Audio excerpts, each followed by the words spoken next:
Salut tout le monde, aujourd'hui on se retrouve pour une nouvelle histoire. L'histoire de Joseph Dominic Piston alias Donnie Brasco, l'un des policiers travaillant tout simplement pour les FBI et qui a surtout infiltré l'une des familles les plus puissantes de New York qui faisait partie de la mafia.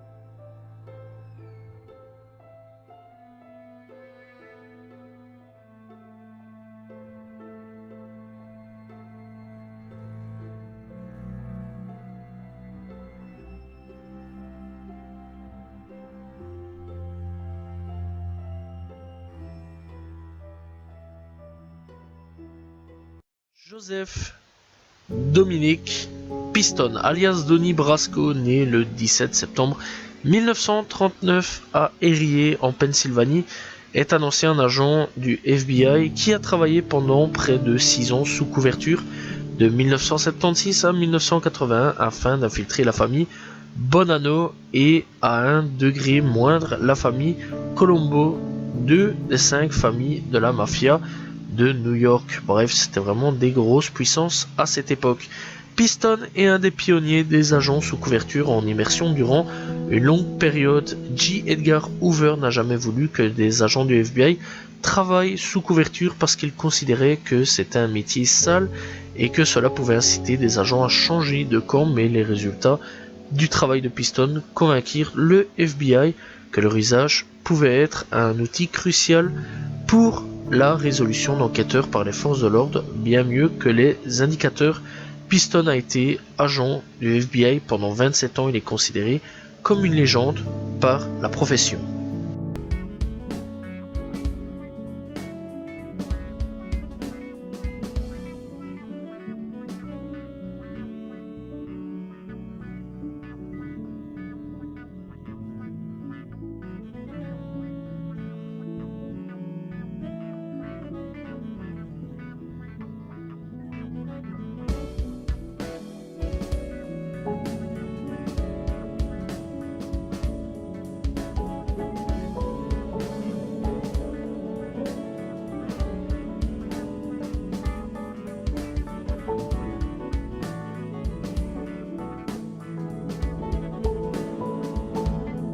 On va revenir un petit peu sur sa jeunesse et son début de carrière. Alors il faut savoir que Piston il est né à Erie en Pennsylvanie et grandi à Paterson dans le New Jersey. Il est diplômé du collège d'État de Paterson, actuellement William Paterson University, avec un BA pour des études pour être professeur dans les cours élémentaires en 1965. Puis il travaille un an en tant que professeur avant de prendre un poste dans le bureau de l'intelligence navale. Piston rejoint le FBI en 1969 après avoir tourné sur plusieurs postes. Il est transféré à New York en 1974 à la brigade de lutte contre le vol de camions. Sa capacité à pouvoir conduire des 18 tonnes et des bulldozers l'amène à être sélectionné pour effectuer la première opération d'infiltration sous couverture d'un gang de voleurs de matériel de construction et de camions. Les résultats de l'enquête mènent à l'arrestation tout simplement de plus de 30 personnes près de Eastern Sailboat en février 1976, qui formait à l'époque un des réseaux des voleurs les plus importants et les plus rentables jamais arrêtés en Amérique. Son surnom de Donald Donnie Brasco est retenu comme alias.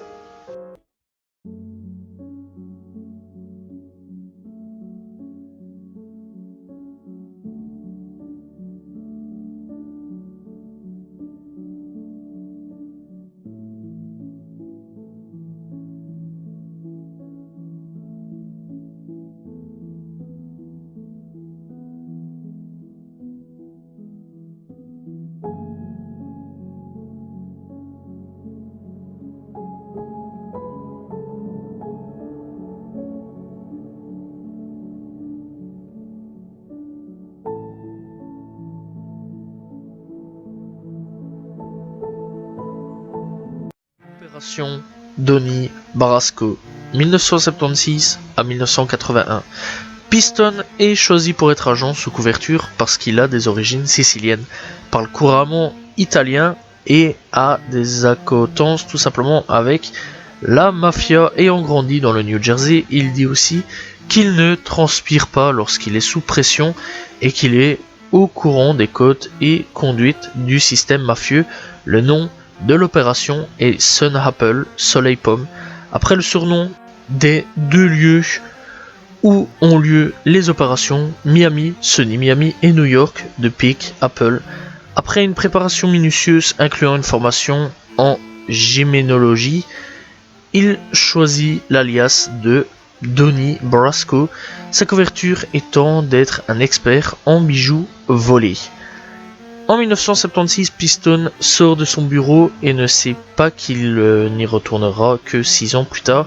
Le FBI efface son dossier de leur liste, faisant comme s'il n'avait jamais existé. L'ordre est donné aux employés de répondre qu'ils ne connaissent aucun Joseph Piston à quiconque demanderait si quelqu'un de ce nom travaille pour le FBI. Ses collègues, amis et informateurs n'ont aucune idée de ce qu'il fait. Piston explique que pénétrer la mafia n'était pas le but initial pour le FBI. Il commence par enquêter sur un groupe de personnes soupçonnées de faire partie d'un réseau spécialisé dans le vol de camions de marchandises. À cette époque, dans New York, les vols sont quotidiens, près de 5 à 6 par jour. L'opération sous couverture doit durer environ 6 mois. À la même époque où Piston est en train d'enquêter sur la famille Bonanno, Bob Delaney, un officier de la police du New Jersey sous couverture connu dans le milieu comme Bobby Cover ou Bobby Smash, commence à enquêter sur le crime organisé présent dans le New Jersey. Durant l'enquête, il maintient une association avec les familles du crime pour pouvoir prouver qu'elles font pression sur les entreprises par le biais des syndicats contre rémunération.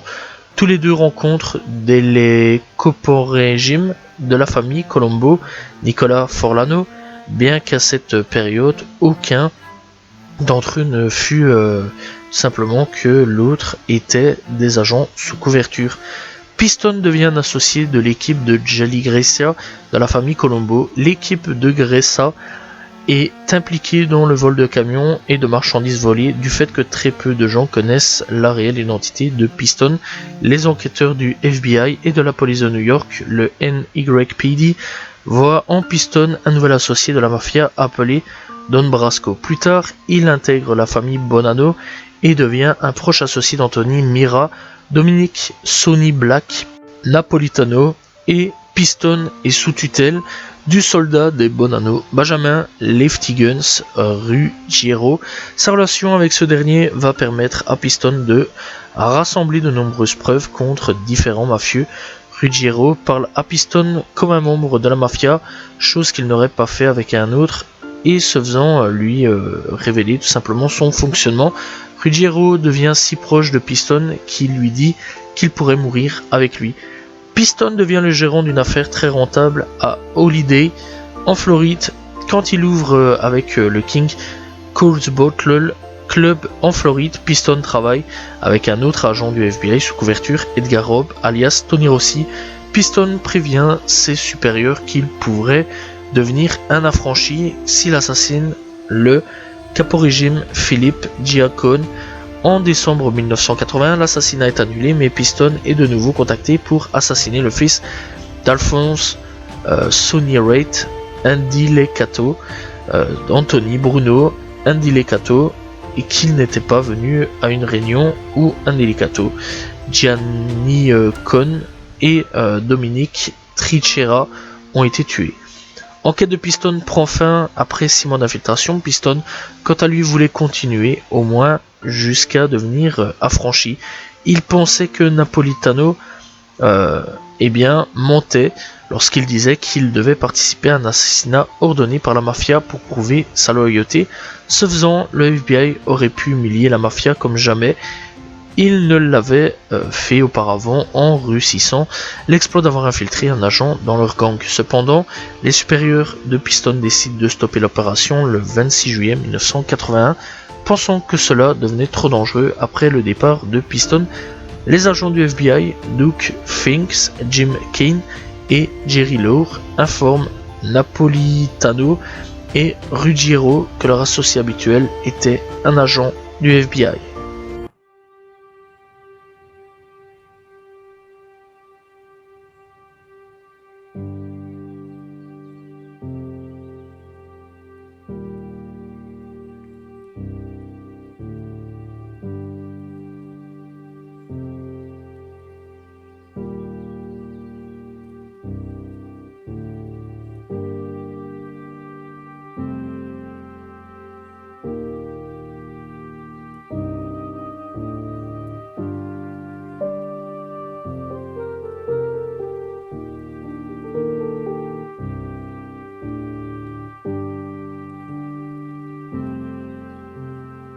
Quelles furent les conséquences de l'enquête?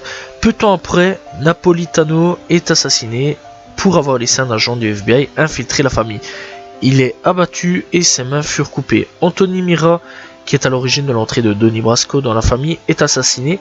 Ruggiero devait peut-être lui aussi être assassiné, mais le FBI préfère l'arrêter avant qu'il ne se rende à une réunion où il se serait vraisemblablement tué tout simplement. La petite amie de Napolitano, Judy, contacte Piston et lui dit: Donnie, j'ai toujours su que tu nous sortirais de ce monde parce que tu te comportais différemment, tu avais un air intelligent, tu sais. Je savais que tu étais beaucoup plus qu'un simple voleur, tu étais un bon ami à Sonny et à moi. Sonny n'avait aucun sentiment de haine envers toi. Il est vrai que même lorsque Napolitano a su que Piston est un agent infiltré, il n'exprima aucune rancune envers lui, allant même jusqu'à dire: j'adorais ce gamin. La mafia met un contrat de 500 000 $ sur Piston et la famille Bonanno, et éjectés de la commission, les agents du FBI rendent visite au chef de la mafia et leur disent d'annuler le contrat. Les preuves collectées par Piston ont mené à plus de 200 mises en examen et plus de 100 condamnations de membres de la mafia, malgré le fait que l'infiltration de Donnie Brasco ait presque détruit la famille Bonanno.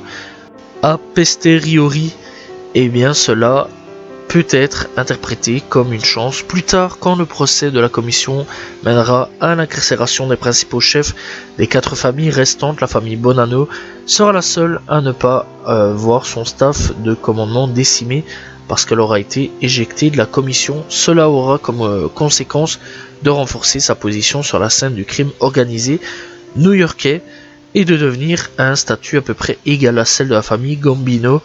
Le parrain qui mena la famille à la résurgence, Joseph Massino, sera condamné en 2004 pour avoir ordonné l'assassinat de Napolitano, qui avait autorisé l'entrée de Piston dans la famille. Piston, voyant encore déguisé sous une fausse identité, a un permis de port d'armes. Il ne met jamais les pieds dans des endroits à forte densité mafieuse. Cependant, dans son livre Unfinished Business, il dit qu'il est parti à New York travailler comme consultant sur le film Donnie Brasco et mentionne que des gens l'ont reconnu. Piston continue d'écrire et de travailler comme consultant pour les policiers du monde entier, incluant Scotland Yard, et continue à témoigner devant le Sénat des États-Unis comme expert du crime organisé.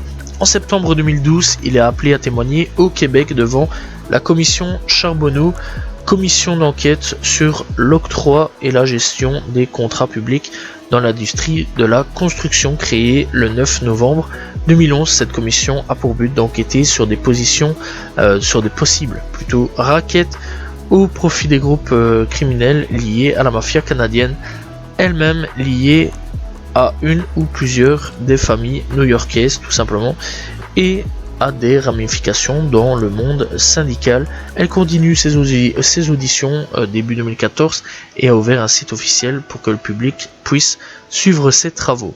Alors, on va parler un petit peu de ses influences sur la culture populaire, tout simplement. Donc, assisté de Richard Woodley, Piston a écrit son autobiographie Donnie Brasco, My Undercover Life in the Mafia, paru en 1988.